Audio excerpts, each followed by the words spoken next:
Welcome dear friends. I am Tanish Sharma. तो हम आज का लेक्चर स्टार्ट करते हैं। Our first lecture that is about vectors. तो जैसे आपको पता है कि ये जो सीरीज़ है वेक्टर्स की, ये सिर्फ क्लास ट्वेल्थ के स्टूडेंट्स के लिए हैं। जिनको क्लास ट्वेल्थ के अंदर जो आएगी टॉपिक्स वो पढ़ेंगे, उसमें कोई दिक्कत ना हो वेक्टर से रिलेटेड।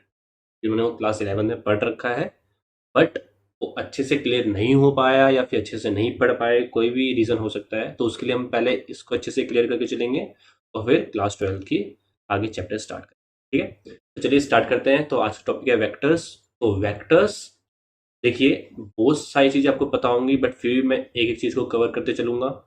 अननेसेसरी थिंग्स कोई भी नहीं होगी इसके अंदर। मतलब कि अगर क्लास 11 की बुक उठा के देखोगे, वेक्टर्स का चैप्टर उठा के देखोगे, तो आपको लगेगा कि मैंने बहुत सारे टॉपिक्स तो पढ़ाए नहीं, क्योंकि आपको क्लास 12 के अंदर इंपॉर्टेंट है ही नहीं। जो इंपॉर्टेंट है मैं सिर्फ वही बता रहा हूँ, रेलिवेंट टॉपिक्स, ज़्यादा इधर उधर की बातें ना करके। ठीक है, तो चलिए सबसे पहले स्केलर क्वांटिटीज।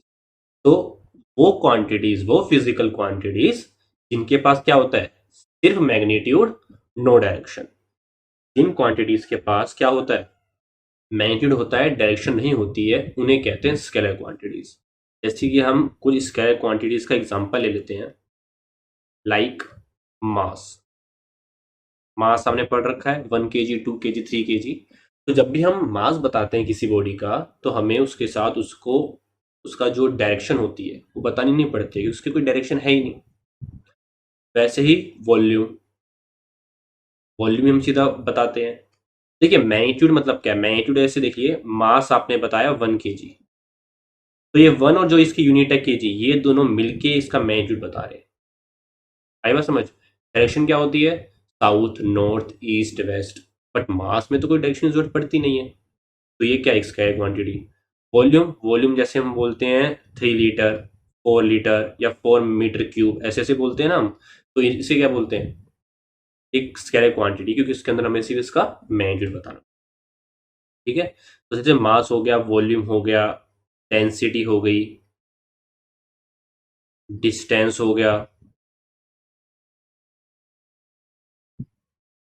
स्पीड हो गई।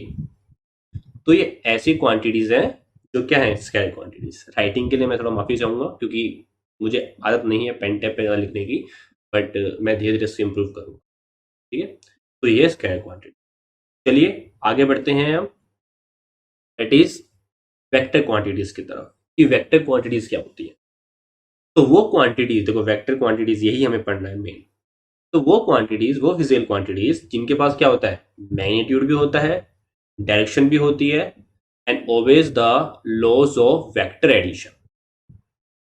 आइए बात समझ, कि देखिए ऐसी फिजिकल क्वांटिटीज जिसके पास मैग्नीट्यूड होगा, उसको डिफाइन करने के लिए हमें डायरेक्शन भी चाहिए होगी। और ये एक जो चीज लिखी है ये वाली, laws of vector addition, laws of vector addition, ये भी वो फॉलो करता हूँ। तो मैं हर एक चीज का मतलब आपको क्लियर करके चलता हूँ। जैसे कि मान लीजिए आपने फोर्स सुना है, फोर्स सुना होगा बिल्कुल। फोर्स जिसको हम एफ से रिप्रेजेंट करते हैं और ऊपर ऐसे वेक्टर लगा। तो किसी भी क्वांटिटी के ऊपर अगर मैं ये वाला एरो लगा दूं ना इस तरीके से, तो रिप्रेजेंट करता है कि वो एक वेक्टर क्वांटिटी है, वेक्टर क्वांटिटी का सिंबल है वो।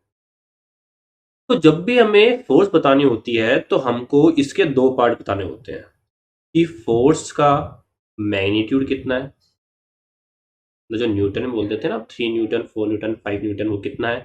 साथ साथ वो फोर्स किस डायरेक्शन में लग रही है, DIRN, डायरेक्शन को मैं DIRN ऐसे शॉर्ट फॉर्म में लिखूंगा। ठीक है, तो किस डायरेक्शन में लग रही है, तो आपको ये दोनों चीजें उसकी बतानी पड़ती है।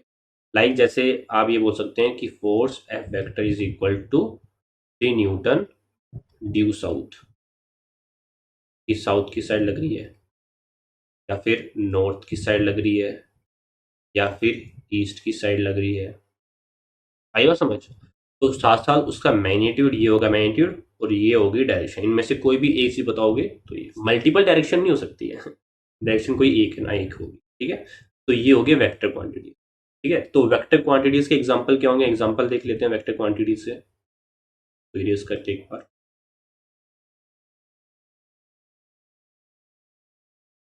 ठीक है, एग्जांपल देखते हैं वेक्टर क्वांटिटीज का क्या होगा। तो अभी पढ़ा हमने, क्या पढ़ा हमने? फोर्स, आपने डिस्प्लेसमेंट सुन रखी होगी, ठीक है। आपने वेलोसिटी नाम की एक चीज सुन रखी होगी, आपने एक्सिलरेशन नाम की एक चीज सुन रखी होगी, ठीक है। आपने मोमेंटम भी सुना ही होगा, ठीक है।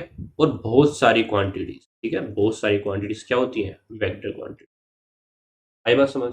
इसमें हमें दो चीज की जरूरत पड़ती है, उनके मैग्नीट्यूड की भी, उनकी डायरेक्शन की भी। अच्छा, अब ये जो नई बात है ना, लॉज ऑफ वेक्टर एडिशन, ये क्या, इसको देखते हैं, ठीक है। Laws of vector addition,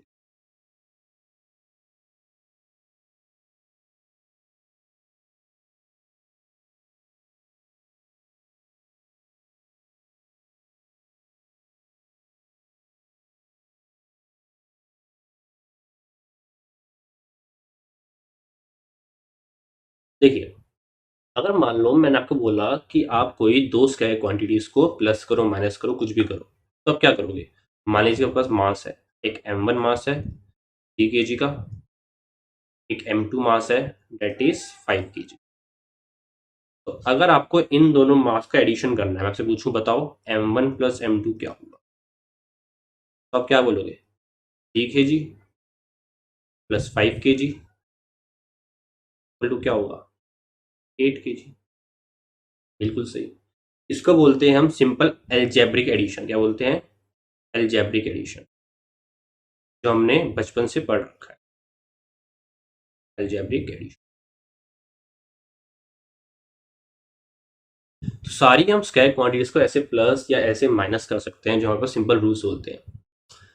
but अगर मान लीजिए आपके पास वेक्टर क्वांटिटीज है, मान लीजिए आपके पास ए वेक्टर है, एक वेक्टर ए है, इसको रिप्रेजेंट कर रहे हैं, ए से ऊपर वेक्टर लगा रखा है, और ए वेक्टर है बी, दोनों की आपको डायरेक्शन मैग्नीट्यूड दे रखा है। मान लीजिए ये है, अभी मैं इसको फोर्स ही मान लेता हूँ, मान लीजिए 3 न्यूटन की है साउथ की तरफ, ठीक है, और ये है 4 न्यूटन की नॉर्थ की तरफ। इनकी डायरेक्शन मैग्नीट्यूड मैंने बता दिया। तो अगर मैं आपसे बोलूँ बताओ A vector plus B vector क्या होगा, तो आप क्या करोगे? 3 newton plus 4 newton equal to कितना हो जाएगा? 3 4 7 न्यूटन, ठीक है। तो ये क्या है? बिल्कुल। तो आप सिंपल एल्जेब्रिक एडिशन से दो वेक्टर्स को ऐड नहीं कर सकते। दो वेक्टर्स को ऐड करने के लिए लॉज बनाए गए हैं, जिसका नाम क्या है? Laws of vector addition. तो मैंने यहाँ पे टॉपिक लिखा हुआ है। अब ये ऐड कैसे करते हैं, इसको हम धीरे धीरे आगे के लेक्चर्स में पढ़ेंगे, बट अभी के लिए क्लियर कर लीजिए, दो वेक्टर्स को हम सिंपल इस तरीके से ऐड नहीं कर सकते। वो इस तरीके से ऐड हो सकते हैं स्पेशल केस में, एक स्पेशल केस में। तो जरूरी नहीं सिर्फ दो वेक्टर्स को हम ऐड करें, दो से ज्यादा वेक्टर्स को भी एक साथ ऐड कर सकते हैं। तो कैसे करेंगे उसको आगे देखेंगे, ठीक है। तो हम सिंपल एल्जेब्रिक एडिशन से वेक्टर एडिशन नहीं कर सकते, हमको उसके लिए लॉज दे रखे, उस लॉ को फॉलो करना पड़ेगा, ठीक है। उसको हम आगे पढ़ेंगे। तो अभी के लिए आई थिंक कि आपको ये जो वेक्टर क्वांटिटीज की डेफिनेशन क्लियर हो रही होगी, कि वो क्वांटिटी जिसके अंदर मैग्नीट्यूड होता है, डायरेक्शन होती है, और जिसे laws of vector addition follow करना पड़ता है एडिशन के लिए, उन्हीं क्वांटिटीज को बोलते हैं वेक्टर क्वांटिटीज, ठीक है। धीरे धीरे अगर आपको वेक्टर्स की बिल्कुल नॉलेज नहीं है और आप पहली बार पढ़ रहे हैं, तो डोंट वरी, धीरे धीरे आपको सब कुछ क्लियर होता रहेगा, बस थोड़ा पेशेंस रखिए, ठीक है। क्योंकि शुरू में तो एक साथ सब कुछ क्लियर होता नहीं है, तो आगे के लेक्चर आप देखते रहेंगे तो आपको क्लियर होता रहेगा। ये बात समझ? चलिए, अब हम पढ़ते हैं स्केलर क्वांटिटीज और वेक्टर क्वांटिटीज के डिफरेंस क्या होता है। तो scalar quantities have only magnitude. I guess आपको अगर पीछे वाली स्लाइड का कुछ ना दिख रहा हो, इसको, इस स्लाइड का आपको यहाँ का थोड़ा नहीं दिख रहा होगा, मैं वो ऊपर नीचे कर दूंगा, ठीक है, अभी कोई दिक्कत नहीं है उसमें। तो देखिए, scalar and vector quantities, scalar quantities के बीच में डिफरेंस क्या है, दोनों के बीच में डिफरेंस क्या है कि स्केलर क्वांटिटीज के पास क्या होता है? सी मैग्नीट्यूड, और वेक्टर क्वांटिटीज के पास क्या होता है? मैग्नीट्यूड भी होता है और डायरेक्शन भी होती है। दे change if they magnitude change. Scalar quantities change कैसे हो जाएंगी? अगर मैग्नीट्यूड चेंज हो जाएगा। अगर कोई मास है 3 kg का, उसके अंदर थोड़ा और मास ऐड कर दिया, तो उसको 3 से 5 4 या 8 ऐसे कुछ मास हो सकता है। तो स्केलर क्वांटिटीज चेंज होती है अगर उनका मैग्नीट्यूड चेंज हो गया, एम ए जी मतलब मैग्नीट्यूड है। और वेक्टर क्वांटिटीज चेंज होती है जब उनका मैग्नीट्यूड चेंज हो जाए, डायरेक्शन चेंज हो जाए, या फिर दोनों चेंज हो जाए, इन तीनों में से कोई भी केस हो तो हम कहेंगे वेक्टर क्वांटिटीज क्या हो गई, चेंज हो गई। और ये पॉइंट तुमने पढ़ लिया, they can be added according to ordinary law of algebra, ठीक है, और they can be added only by using special laws of vector addition, ठीक है। मैं इसको थोड़ा मूव कर देता हूँ तो आपको ये, ताकि आपको अच्छे से दिख जाए, ठीक है। They can be added only by using special laws of vector, ठीक है। बिल्कुल आते हैं पहले पोजीशन की जगह से, ठीक है। चलिए यहाँ पे आगे आगे बढ़ते हैं, रिप्रेजेंटेशन ऑफ वेक्टर। हाँ, अब देखिए रिप्रेजेंटेशन ऑफ वेक्टर में क्या पढ़ेंगे।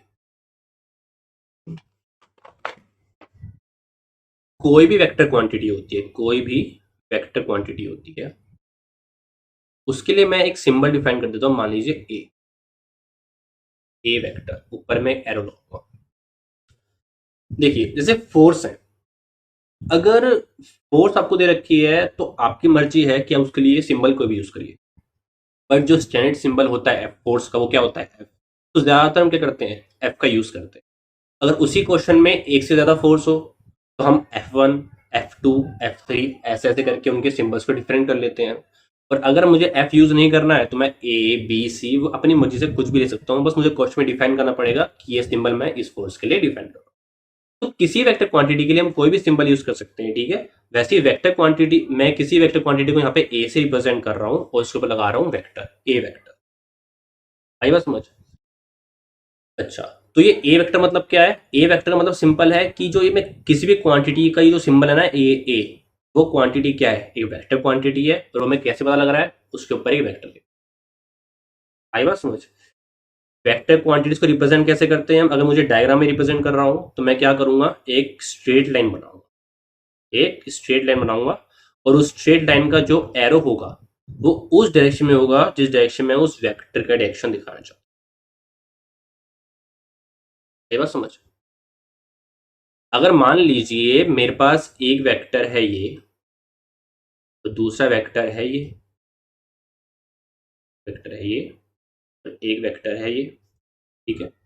ये इस डायरेक्शन में, ये इस डायरेक्शन में, तो साफ पता लग रहा है दोनों की डायरेक्शन तो सेम है, ठीक है। मैं नाम दे देता हूँ, ये है बी वेक्टर और ये है सी। तो वेक्टर क्वांटिटीज की दो प्रॉपर्टीज होती हैं, मैग्नीट्यूड और डायरेक्शन। दोनों का मैग्नीट्यूड तो क्या है, देखो दो प्रॉपर्टीज, मैग्नीट्यूड और डायरेक्शन, और लॉज ऑफ वेक्टर एडिशन को फॉलो करना चाहिए। लॉज ऑफ वेक्टर एडिशन कोई प्रॉपर्टी नहीं है, बस वो फॉलो करना चाहिए। डिफाइन करने के लिए तो सिर्फ दो ही चीजें चाहिए, मैग्नीट्यूड और डायरेक्शन। तो बी वेक्टर और सी वेक्टर, इसके पास ये डायरेक्शन है और इसके पास ये डायरेक्शन है, दोनों डायरेक्शन सेम है। अगर आपसे कोई पूछे कि बताओ डायग्राम देखकर ही कि दोनों में से किसका मैग्नीट्यूड ज्यादा होगा, तो आप क्या बोलोगे, सी वेक्टर मैग्नीट्यूड क्या होगा, क्योंकि हमने जो उसके एरो की लेंथ बनाई उसको रिप्रेजेंट करने के लिए, वो बताएगा कि उसका कितना मैग्नीट्यूड है, ठीक है। तो कभी डायग्राम में आपको किसी दो फोर्सेस या किसी दो वेक्टर को कंपेयर करना हो ना, उसके मैग्नीट्यूड को लेकर, तो आप क्या करोगे, जिसका मैग्नीट्यूड ज्यादा उसका एरो की लेंथ ज्यादा, जिसका मैग्नीट्यूड कम उसके एरो की लेंथ कम, तो वो कंपेयर हो जाएगा। आप देखिए कौन सा मैग्नीट्यूड बड़ा है, कौन सा है, बस समझ। और ये ऊपर हरे वेक्टर क्वांटिटी के एरो लगाना है, ठीक है। तो यही हम पढ़ेंगे रिप्रेजेंटेशन ऑफ वेक्टर्स के। अब देखिए हम दो टर्म पढ़ते हैं, पोजीशन एंड डिस्प्लेसमेंट वेक्टर, ठीक है। तो इसके लिए मैं एक बार कार्टेशियन प्लेन बना देता हूँ पोजीशन वेक्टर के लिए।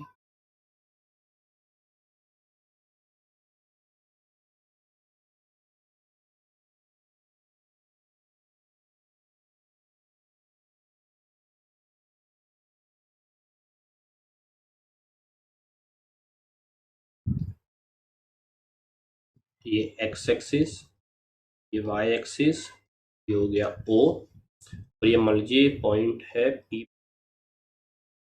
तो देखिए पोजीशन वेक्टर क्या होता है, हम फिजिक्स के अंदर जो बहुत सारी प्रॉब्लम्स होती है उसको हम कार्टेशियन प्लेन पे सॉल्व करते हैं, हमारे लिए वो इजी होता है दिखाना। कार्टेशियन प्लेन में एक्स एक्सिस है, वाई एक्सिस है, और मान लीजिए मैं किसी पार्टिकल की बात करूं अपने क्वेश्चन के अंदर, तो पार्टिकल मान लीजिए यहाँ पर, तो इस पार्टिकल की जो पोजीशन होगी, पोजीशन वेक्टर होगा, तो मैं कैसे डिफाइन करूंगा, मैं ओरिजिन को उस पार्टिकल की पोजीशन के साथ एक स्ट्रेट लाइन के साथ ज्वाइन कर दूंगा, और मैं इसको बोल दूंगा ये है वेक्टर एक, और इस वेक्टर का नाम दे दिया मैंने ए वेक्टर, मतलब कि कोई पोजीशन वेक्टर को मैं नाम दे दिया ए वेक्टर, मैं ज़्यादातर ए वेक्टर ही दूंगा इसमें नाम, ठीक है। तो ए वेक्टर क्या हो गया, ए वेक्टर हो गया उस पार्टिकल का पोजीशन वेक्टर, ठीक है। ए वेक्टर बोलो या फिर ओपी वेक्टर बोलो, दोनों बात सेम है। ए वेक्टर बोलो या ओपी वेक्टर बोलो, बार में ओपी ओपी ना लिखना चाहूँ तो मैं उसका सिंबल एक ए वेक्टर लिख सकता हूँ, ठीक है। तो ये होगी पोजीशन वेक्टर की। आगे बढ़ते हैं, आगे बढ़ते हैं हम डिस्प्लेसमेंट वेक्टर में। डिस्प्लेसमेंट वेक्टर के लिए मैं दोबारा कार्टेशियन एक बना लेता हूँ। ये हो जाएगा ये ये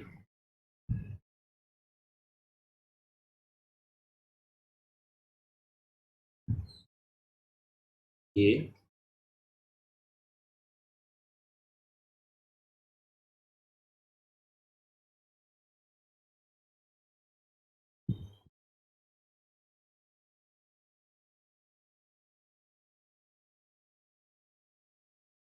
ये एक्स एक्सिस हो गया, ये वाई एक्सिस हो गई, ठीक है। ये एक वेक्टर हो गया। कि मैं इस क्वेश्चन के अंदर आपको बताना क्या चाहता हूँ, डिस्प्लेसमेंट वेक्टर में बताना क्या चाहता हूँ मैं, कि मान लीजिए कि ये ओरिजिन है, ये P1 है पॉइंट और ये P2 पॉइंट है, और एक पार्टिकल शुरू में at t equal to zero, जब से मैं मोशन को देखना स्टार्ट किया है, टी इक्वल टू जीरो पर वो पार्टिकल P1 पे था। किसी भी टाइम टी पर, आफ्टर टाइम टी, वो पार्टिकल P2 पे पहुंच गया। आई बात समझ। तो उस पार्टिकल पहले यहाँ पे था, फिर यहाँ पहुंच गया। तो अगर मुझे उस पार्टिकल डिस्प्लेसमेंट वेक्टर बताना है तो मैं ऐसे बताऊंगा, P1 के टिप से स्टार्ट करूंगा और P2 के टिप तक जाऊंगा। तो यहाँ पे जो ये वाला हो गया ना, देखो P1 वेक्टर भी एक पोजीशन वेक्टर है, P2 वेक्टर भी एक पोजीशन वेक्टर है जो पोजीशन को बता रहा है। बट जो P1 P2 वेक्टर है वो किसको बताएगा, एक डिस्प्लेसमेंट वेक्टर। देखिए डिस्प्लेसमेंट वेक्टर को कैसे डिफाइन करता हूँ, वेक्टर को कैसे डिफाइन करता हूँ। अगर दो सिंबल यूज कर रहा हूँ तो पहले सिंबल से वो वेक्टर स्टार्ट होगा और दूसरे सिंबल की तरफ जा रहा होगा। तो पहले सिंबल से स्टार्ट हो रहा है और दूसरे सिंबल की तरफ उस सिंबल तक जा रहा है। P1 P2 मतलब है P1 से P2। अगर मान लीजिए मैं P2 P1 लिख रहा होता ना बाई चांस, तो उसका मतलब क्या होता, उसका मतलब होता P2 से स्टार्ट हुआ और P1 तक गया। तो रिप्रेजेंटेशन ध्यान रखिएगा, ठीक है। ये मत सुनना P1 P2 और P2 P1 मैं लिखूंगा और दोनों मतलब सेम होगा, नहीं, दोनों मतलब अलग अलग होता है, ठीक है। तो P1 P2 क्या होगा, डिस्प्लेसमेंट वेक्टर, मतलब उस पार्टिकल ने डिस्प्लेसमेंट कितनी करी शुरू से लेकर लास्ट तक, ठीक है। तो ध्यान से देखिएगा मैं क्या करूंगा, ध्यान से देखिए। मैं इस पॉइंट से चला और मुझको इस पॉइंट पर पहुंचना है, तो मुझे एरो को फॉलो करते जाना है। तो मेरे पास कितने पाथ होंगे, पहला पाथ तो मैं यहाँ से गया, ठीक है। तो मैं ऐसे दिखा देता हूँ, रुकिए।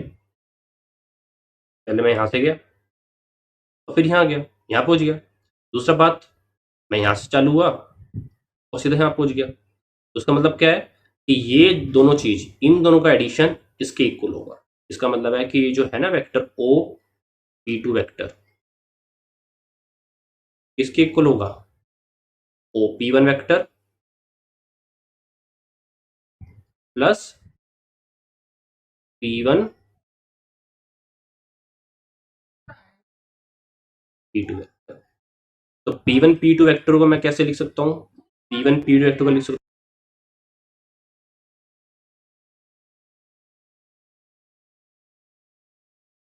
तो इस चीज़ को अच्छे से देख लेगा, ये है डिस्प्लेसमेंट वेक्टर।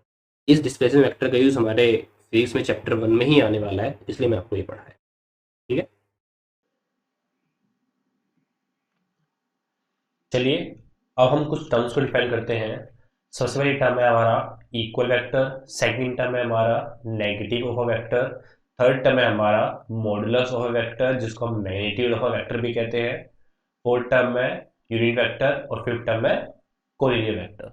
तो चलिए सबसे पहले देखते हैं हम इक्वल वेक्टर्स क्या होते हैं। चलते हैं और देखते हैं अपना इक्वल वेक्टर्स क्या होते हैं। इक्वल वेक्टर्स,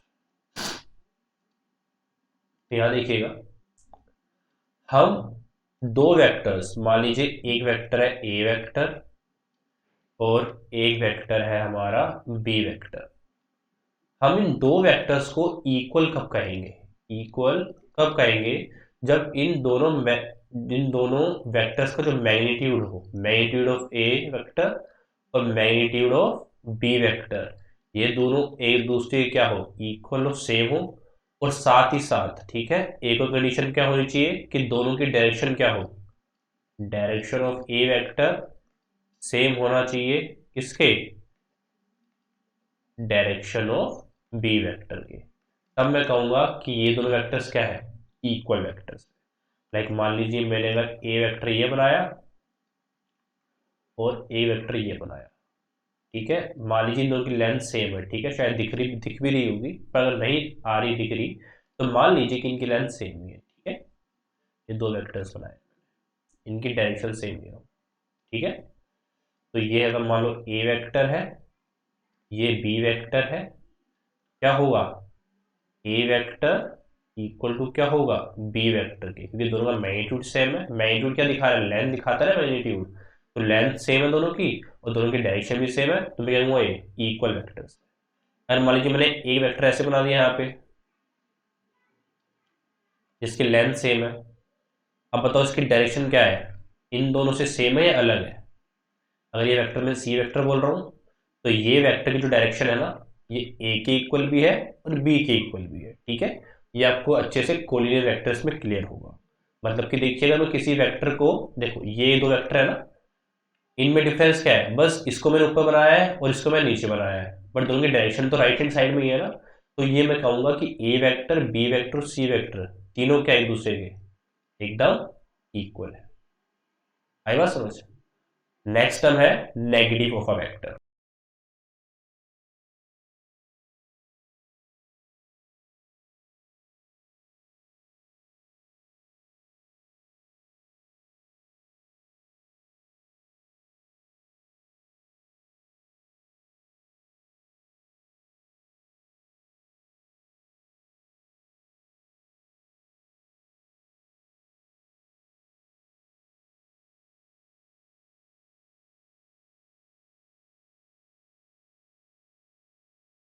इसके डायरेक्शन मैंने दिखा दी, मैग्नीट्यूड भी दिखा दिया।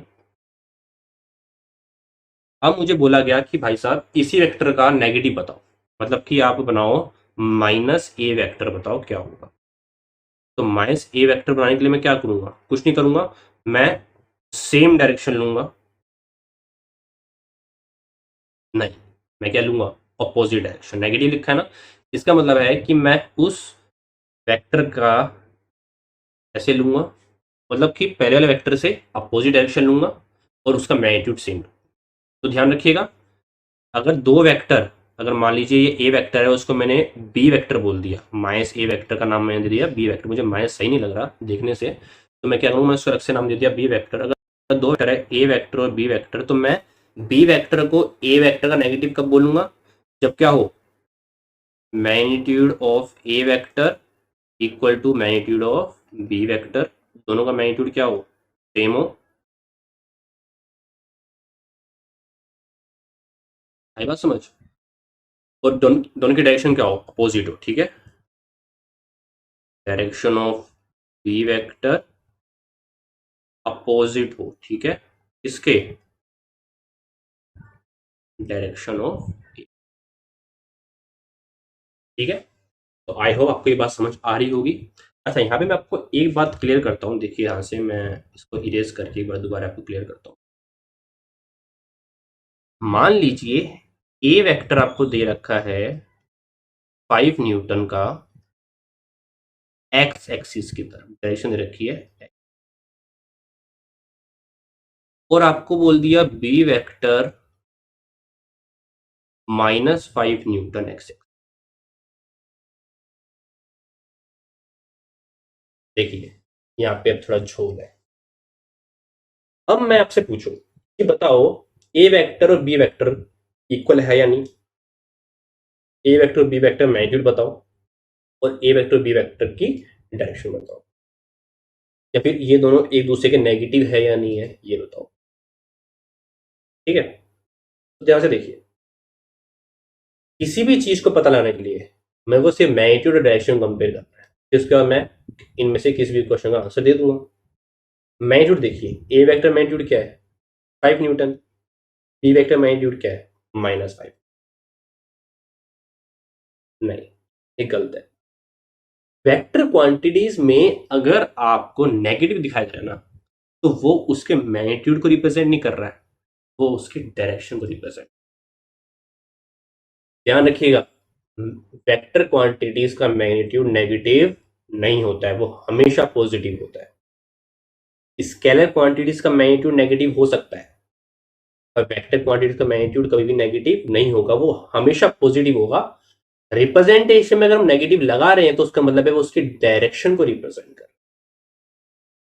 तो ए वेक्टर मैग्नीट्यूड है 5 न्यूटन, बी वेक्टर मैग्नीट्यूड भी है 5 न्यूटन। ए वेक्टर डायरेक्शन है एक्स एक्सिस, और बी वेक्टर डायरेक्शन क्या है, -x। ठीक है, नेगेटिव एक्स एक्सिस डायरेक्शन है, इसको अच्छे से करना चाहिए था, नेगेटिव एक्स एक्सिस 5। आई बात समझ। तो देखिए, मैग्नीट्यूड दोनों का इक्वल है, डायरेक्शन क्या है, अपोजिट, तो ये इक्वल वेक्टर्स तो नहीं हुए, बट ये एक दूसरे क्या है, नेगेटिव है। कि A vector is negative of B vector, या फिर B vector is negative of A vector, दोनों में से दोनों स्टेटमेंट से। आई बात समझ। तो इस पॉइंट को अच्छे से क्लियर करिएगा, नहीं समझ आया होगा तो दोबारा इस वीडियो को रिपीट करिए, आपको अच्छे से क्लियर हो जाएगी ये बात। ठीक है, ये छोटे छोटे पॉइंट्स हैं जो आगे जाके जब टीचर्स पढ़ा रहे होते हैं क्लास 12 के बच्चों को, तो उनको ये कंफ्यूजन आती है, तो सब टीचर भी उस चीज को बताना अच्छा नहीं समझता, क्योंकि वो एक्सपेक्ट करता है आपसे कि आप क्लास 11 में ये सब चीजों को क्लियर करके आए होंगे। मेरे से ऐसी दिक्कत ना हो, मुझे बार बार चीजें रिपीट ना करनी हो हर एक चैप्टर के अंदर, इसलिए मैं पहले से ही हर एक चीज को बेस लेके चल रहा हूँ ताकि आपको क्लियर हो जाए और आगे कोई कंफ्यूजन। ठीक है, तो ये चीज थी। अब हम नेगेटिव ऑफ वेक्टर देखते हैं कि एक वेक्टर का नेगेटिव क्या होता है। ठीक है, नेगेटिव हो गया। अच्छा, नेगेटिव हमने क्लियर कर लिया है, अगला देखते हैं हम मॉडुलस ऑफ वेक्टर। चलिए देखते हैं मॉडुलस ऑफ वेक्टर क्या होता है।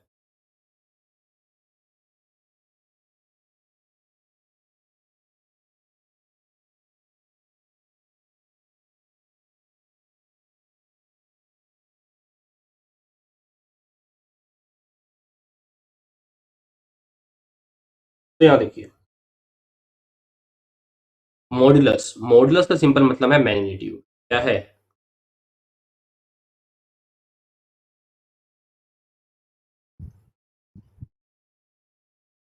अब देखिए, मान लीजिए आपको बोल रखा है कि आपके पास एक वेक्टर है, ए वेक्टर, जिसका मैग्नीट्यूड है 5 न्यूटन।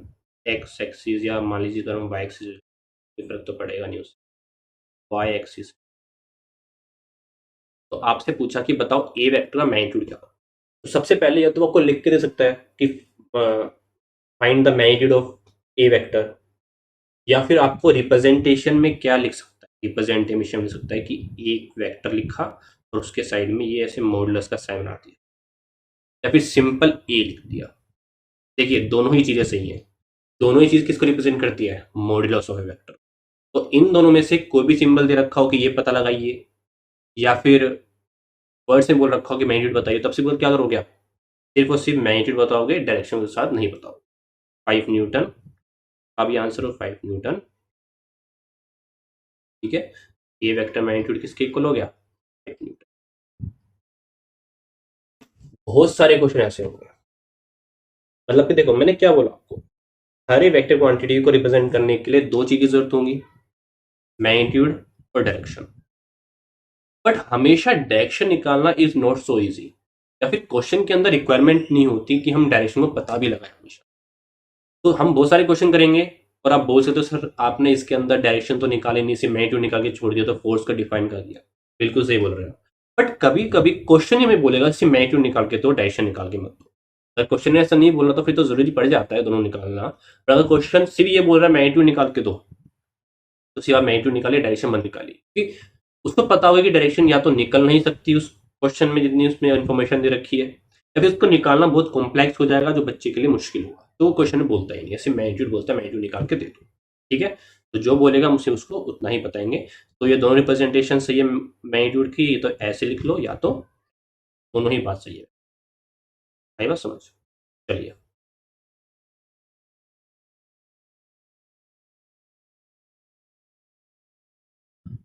यूनिट वेक्टर, हाँ देखिए ये है कॉन्सेप्ट यूनिट वेक्टर का। इसके अंदर एक फॉर्मूला आएगा जिसको हमें बहुत यूज करना है आगे जाके। यूनिट वेक्टर नहीं वेक्टर, यूनिट वेक्टर।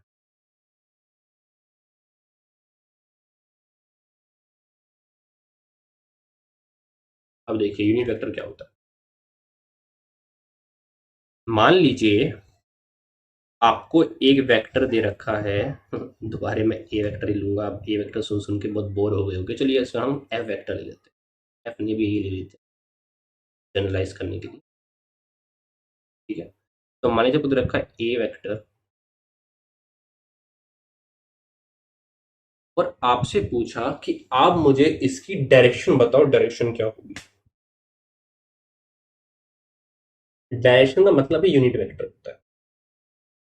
किसी वेक्टर का यूनिट वेक्टर निकालो, उसका मतलब क्या है। यूनिट मतलब क्या है, उसका मैग्नीट्यूड 1 होगा और वो वेक्टर है मतलब उसका डायरेक्शन होगी। तो उसी वेक्टर का अगर मुझे यूनिट वेक्टर पता लगाना है तो मैं यूनिट वेक्टर को दिखाऊंगा कैसे। रिप्रेजेंटेशन देखिए, ए कैप, मैं उसके ऊपर ऐसा सिंबल बनाऊंगा, ठीक है, इसको बोलते हैं कैप। उसी वेक्टर के ऊपर कैप लगा दूंगा, ए कैप, वो उसका यूनिट वेक्टर होगा। मैं उसका पता कैसे लगाऊंगा, मैं उस वेक्टर को डिवाइड करूंगा उसके मैग्नीट्यूड। आई बात समझ। जैसे कि मैं आपको एक एग्जांपल देके दिखाता हूँ, ठीक है। ये वाला एग्जांपल शायद आपको समझ आए ना आए, क्योंकि आपने आई कैप जे कैप तो पढ़ी रखा होगा, ध्यान में थोड़ा बहुत ध्यान दे रखा होगा। तो मान लीजिए वो बेसिक फोर्स है एफ वेक्टर, वो है 5 न्यूटन की आई कैप अलोंग एक्स एक्सिस, और आपसे बोलते हैं बताओ इसका यूनिट वेक्टर बताओ, एफ कैप बताओ। तो आप क्या करोगे, एफ वेक्टर को डिवाइड कर दोगे एफ वेक्टर, सॉरी मैंने क्यों लिख दिया, एफ वेक्टर को डिवाइड कर दोगे एफ से, ये मैग्नीट्यूड। तो क्या होगा यहाँ पे 5 न्यूटन आई कैप अपॉन में इसका मैग्नीट्यूड क्या है 5 न्यूटन। तो 5 न्यूटन से 5 न्यूटन यहाँ पे कैंसिल आउट हो गया, और एफ कैप कितना आ गया आपका। अगर आपको नहीं दिख रहा होगा तो मैं थोड़ा उसको यहाँ पे कर देता हूँ। ये कितना आ गया आई कैप, मतलब कि उस फोर्स का जो यूनिट वेक्टर है वो किसके अलग होगा, पॉजिटिव एक्स एक्सिस, क्योंकि आई कैप तो उसको दिखाता है पॉजिटिव एक्स एक्सिस को। अगर नहीं आया समझ, थोड़ा बहुत भी कोई दिक्कत नहीं, आगे अच्छे से बताऊंगा इसको।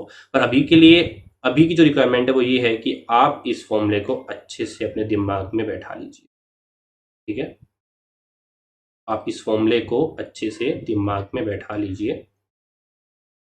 मैं इसको एक बॉक्स में रख कर देता हूँ।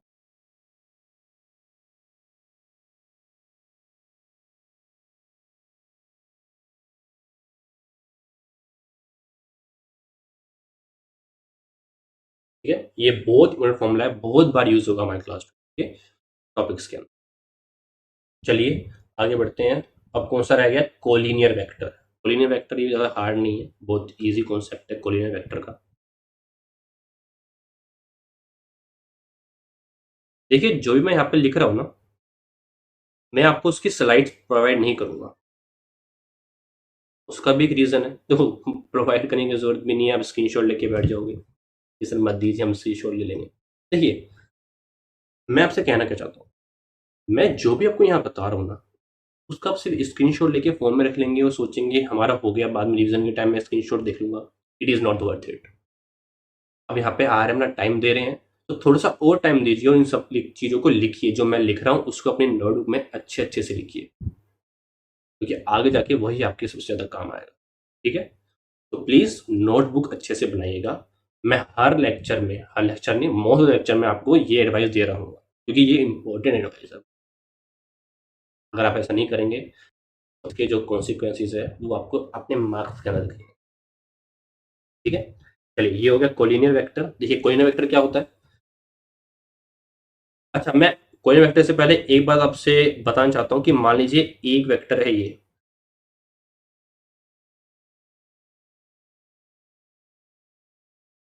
ए वेक्टर है, और मान लीजिए मुझे एक ऐसे ही वेक्टर बनाना है बी वेक्टर जिसकी ए वेक्टर से डायरेक्शन सेम, मैग्नीट्यूड तो चलो इक्वल हो ना हो अलग बात है, बट डायरेक्शन सेम। तो मैं क्या करूंगा, मैं यहाँ जाऊंगा और यहाँ पे एक ऐसे वेक्टर बना दूंगा।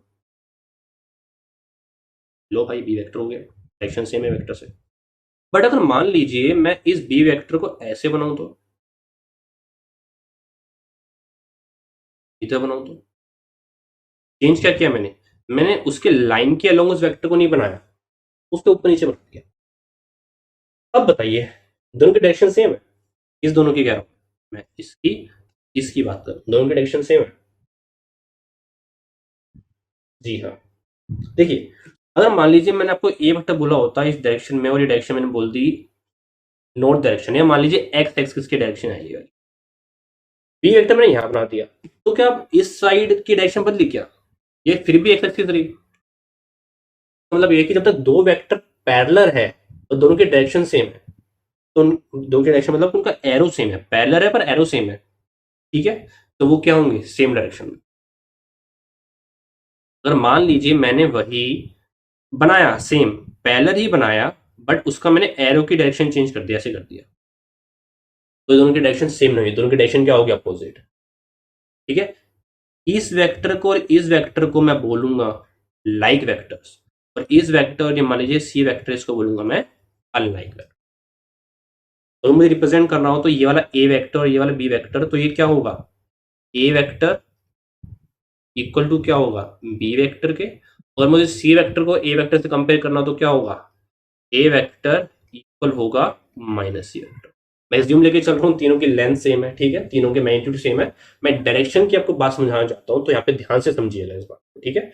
इनकी डायरेक्शन क्या होगी, अपोजिट, इनकी तो डायरेक्शन क्या होगी, सेम, ठीक है। यहाँ पे मुझे आपको ये बतानी थी। चलिए अब बात करते हैं कोलिनियर वेक्टर्स की, कि कोलिनियर वेक्टर्स क्या होते हैं।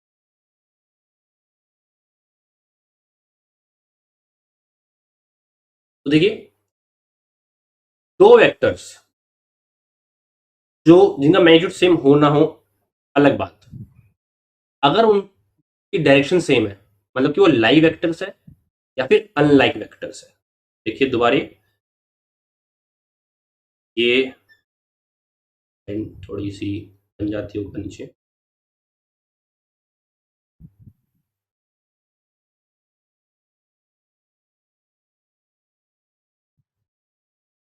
ये ए वेक्टर और ये है बी वेक्टर, ये सी वेक्टर, ये है डी वेक्टर। मैं ए वेक्टर डायरेक्शन से बना दिया और सी वेक्टर डायरेक्शन यहाँ हो गई और डी वेक्टर डायरेक्शन यहाँ। तो ये दोनों वेक्टर्स को मैं बोलूंगा लाइक वेक्टर्स, क्या बोलूंगा, लाइक वेक्टर्स।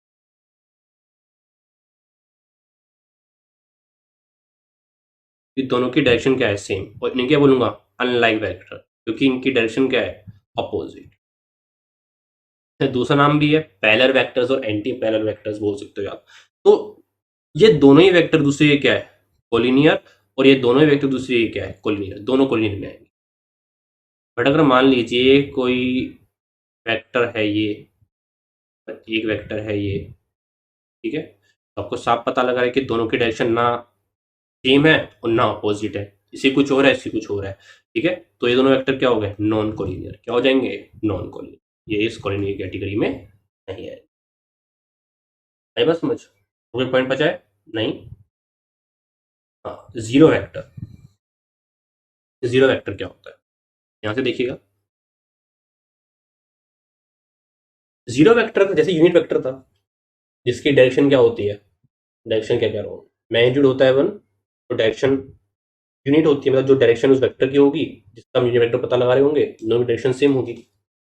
जीरो वेक्टर मतलब है कि जिसका मैग्नीट्यूड क्या होता है, जीरो, जिसका मैग्नीट्यूड क्या होता है, जीरो, वो वेक्टर्स का मैग्नीट्यूड क्या होगा, जीरो, और जिसकी डायरेक्शन क्या होगी, आर्बिट्री। आर्बिट्री मतलब क्या है कि कोई भी डायरेक्शन, तो कोई डायरेक्शन कोई भी मान लो या फिर कोई भी मत मान लो।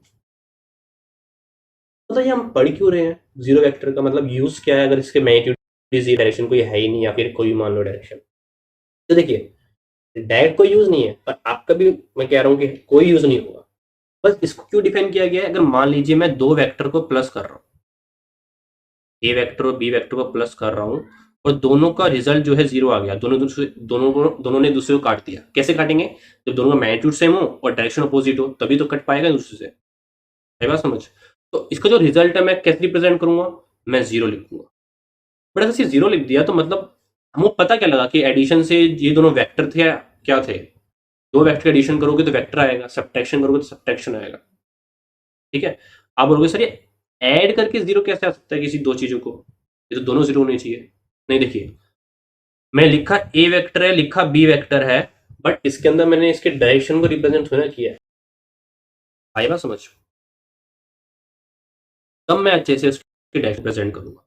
तो अभी के लिए दो वेक्टर को मैं प्लस करता हूं, मतलब कि एडिशन करूं, तो उसका रिजल्ट जीरो आ सकता है। एग्जांपल देखिए, मान लीजिए ये आपके सब पेन है, ठीक है। ये मैं फोर्स इस साइड लगा रहा हूँ, इस हैंड से, और इस हाथ से इस साइड लगा रहा हूँ। दोनों की डायरेक्शन, दोनों की मैग्नीट्यूड सेम लूँ, डायरेक्शन अपोजिट है, तो इसको ये जो पेन है मूव करेगा? नहीं मूव करेगा, क्योंकि इन दोनों से मैंने प्लस करके जो नेट इफेक्ट आया वो कुछ है ही नहीं, वो जीरो है। तो इसका मतलब मैं दो वेक्टर को अगर प्लस करूंगा तो उसका रिजल्ट जीरो आ सकता है। और मुझे सिर्फ जीरो नहीं लिखना, उसके ऊपर मुझे वेक्टर लगाना पड़ेगा रिप्रेजेंट करने के लिए कि वो उनका जो एडिशन था वो भी क्या आया, वेक्टर। ठीक है। बस हम इसलिए जीरो वेक्टर का हमने एक टॉपिक पढ़ा है, ठीक है, कि अगर मैं किसी दो वेक्टर या दो से ज्यादा वेक्टर को अगर मैं ऐड करता हूँ और अगर मुझे उसका रिजल्ट दिखाना है तो मैं सिर्फ जीरो नहीं लिखूंगा, मैं साथ में क्या लगाऊंगा, वेक्टर भी लगाऊंगा। ठीक है, इस चीज को ध्यान रखिएगा। तो जीरो वेक्टर का मैग्नीट्यूड क्या होता है, जीरो, और डायरेक्शन आप आर्बिट्री कोई भी ले सकते हैं। अगर स्पेलिंग सही है, ठीक है, नहीं भी होगी तो देख लेना, ठीक है। I am very bad at English. चलिए आगे बढ़ते हैं। जीरो वेक्टर हो गया। अब multiplication of A vector by a scalar, multiplication of vector by a scalar. तो देखिए मान लीजिए आपके पास है ए वेक्टर और आपने उसको किसी स्केलर क्वांटिटीज, मतलब कि किसी भी नंबर से मल्टीप्लाई कर दिया, लैम्डा से मल्टीप्लाई। लैम्डा एक नंबर हो सकता है, कोई फिजिकल क्वांटिटी हो सकती है जो स्केलर क्वांटिटी है, कुछ भी हो सकता है। मुझे इन दोनों को क्या करना है, मल्टीप्लाई करना है। और मान लीजिए मल्टीप्लाई करके एक नया वेक्टर बना बी वेक्टर। तो बी वेक्टर को कैसे प्रेजेंट करूंगा मैं, लैम्डा इंटू में ए। बात समझ, ये हो गया बी वेक्टर की रिप्रेजेंटेशन। तो यहाँ पे देखिए हमने यहाँ पे क्या सीखा, यहाँ पे हमने ये सीखा कि जब हम किसी दो वेक्टर्स को, सॉरी किसी दो वेक्टर कह रहा हूँ, एक स्केलर और इसके इस वेक्टर को हम मल्टीप्लाई करते हैं एक दूसरे से, तो रिजल्ट जो होता है वो क्या होता है, दोनों का simple multiplication. But simple multiplication मतलब क्या है कि देखिए इसका जो मैग्नीट्यूड होगा वो क्या होगा, बी वेक्टर का मैग्नीट्यूड जो होगा वो होगा लैम्डा इंटू में ए वेक्टर का मैग्नीट्यूड। तो बी वेक्टर भी वेक्टर है, उसको रिप्रेजेंट करने के लिए भी मैं दो चीजें बतानी पड़ेंगी, उसका मैग्नीट्यूड डायरेक्शन। तो मैग्नीट्यूड मैंने बता ही दिया कि बी वेक्टर क्या होगा, lambda into A vector magnitude. B vector magnitude क्या होगा, lambda into A vector magnitude. पर डायरेक्शन की बात करें तो दोनों की डायरेक्शन सेम होगी, जो बी की होगी वही ए की होगी। Direction of B vector same होगी डायरेक्शन ऑफ, बट ये वही केस होगा, तभी होगा जब लैम्डा क्या होगा, एक पॉजिटिव नंबर। अगर मान लीजिए सेम केस लूं और उस केस में लैम्डा को क्या ले लूं मैं, नेगेटिव, तो वही क्या होगा, B vector equal to minus lambda A vector. मतलब ये लैम्डा है ही क्या, माइनस लैम्डा है। लैम्डा क्या है, मैं लैम्डा ही ले रहा हूँ, माइनस लैम्डा समझो, मैंने माइनस लैम्डा से अप्लाई किया है। ठीक है। तो इस केस में क्या होगा, इस केस में बी वेक्टर का मैग्नीट्यूड सेम होगा लैम्डा इंटू ए वेक्टर के मैग्नीट्यूड से। वेक्टर में नेगेटिव तो हो नहीं सकता, तो माइनस तो ले सकता नहीं हूँ। और डायरेक्शन ऑफ बी वेक्टर क्या होगी, ऑपोजिट क्या होगी, ऑपोजिट ऑफ डायरेक्शन ऑफ ए। ठीक है, अगर आपको नहीं दिख रहा हो तो मैं इसको थोड़ा कर देता हूँ कि डायरेक्शन ऑफ बी वेक्टर क्या होगी, ऑपोजिट होगी डायरेक्शन ऑफ ए वेक्टर। ठीक है, आई बात समझ। तो ये छोटा सा पॉइंट था, इसको ध्यान रखिएगा। अगर मैं किसी पॉजिटिव नंबर से ट्राई करता हूँ तो दोनों वेक्टर्स, ये दो वेक्टर्स हैं, इनके डायरेक्शन में कोई चेंज नहीं होगा। बट अगर नेगेटिव कर दिया तो डायरेक्शन क्या होगी, अपोजिट हो जाएगी पहले वाले से। ठीक है, तो चलिए, थैंक यू। आज का लेक्चर यहीं तक। आगे के लेक्चर्स में हम और वेक्टर्स की बात करेंगे, वेक्टर्स खत्म नहीं हुआ है, वो ज्यादा चीजें इसके अंदर हमें पढ़नी है ताकि हमारा बेस अच्छे से तैयार हो। अच्छे से नोट्स बनाइए। और हाँ एक बात हो, अगर आपको मेरे पढ़ाने में कोई भी इम्प्रूवमेंट चाहिए या फिर मेरे से कोई गलती हो रही पढ़ाने में या फिर किसी भी चीज में, तो आप मुझे बताइए। हो सकता है पढ़ाते पढ़ाते कोई गलती हो जाए, कोई ना कोई तो बात में से, तो आप मुझे नीचे बताइए, मैं उसको श्योरली अच्छे से ठीक करूँगा नेक्स्ट लेक्चर्स में भी, ठीक है? और कोई आपको सजेशन चाहिए, आप कोई सजेशन देना होगा मुझे कि आप वीडियो ऐसे बनाइए, ऑडियो क्वालिटी ऐसी है कि अभी तो मैं देखिए इनिशियल स्टेज है, मैं धीरे-धीरे इम्प्रूव करूँगा इस चीज़ को। मुझे सजेशन देते रहिएगा कमेंट्स के अंदर, ठीक है? मैं उसका वेट करूँगा, ठीक है? बाकी थैंक यू, इस लेक्चर को आपने देखा एंड मिलते हैं नेक्स्ट लेक्चर।